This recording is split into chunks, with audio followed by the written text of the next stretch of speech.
आदमी अस्सलामुअलैकुम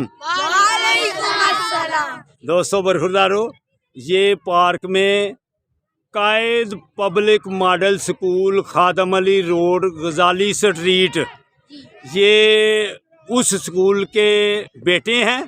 बेटियों की उधर तस्वीर बना के आया हूँ और ये बेटे इधर क्रिकेट खेल रहे थे। कायद पब्लिक मॉडल स्कूल गजाली स्ट्रीट। आपका नाम क्या है? अयान जुबैर, अयान जुल्फकार, अमान, इब्राहिम, आकिब, अरहम, मोहम्मद राहिम, जैन अली, अजहर सुहेल। शाबाश बेटों के। आप बेटी, आपका नाम? आमना। शाबाश।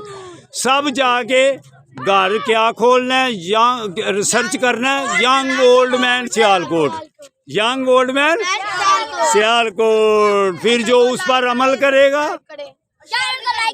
और सब्सक्राइब करें, जो अमल करेगा मेरी तरह सेहतमंद रहेगा। जैसे ये बाबा जी सेहतमंद हैं, फिर आप भी सेहतमंद रहेंगे। अल्लाह हाफिज, अल्लाह हाफिज, अल्लाह हाफिज और जिंदाबाद, जिंदाबाद। आप किधर के हैं?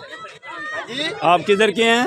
अस्सलामुअलैकुम, मैं आपका बहुत बड़ा फैन हूँ आपका। जिंदाबाद। कौन से स्कूल में है? हम उधर गवर्नमेंट स्कूल ऑफ सियालकोट। ठीक ठीक हो गया, ठीक है जी, ठीक है। आपने चैनल को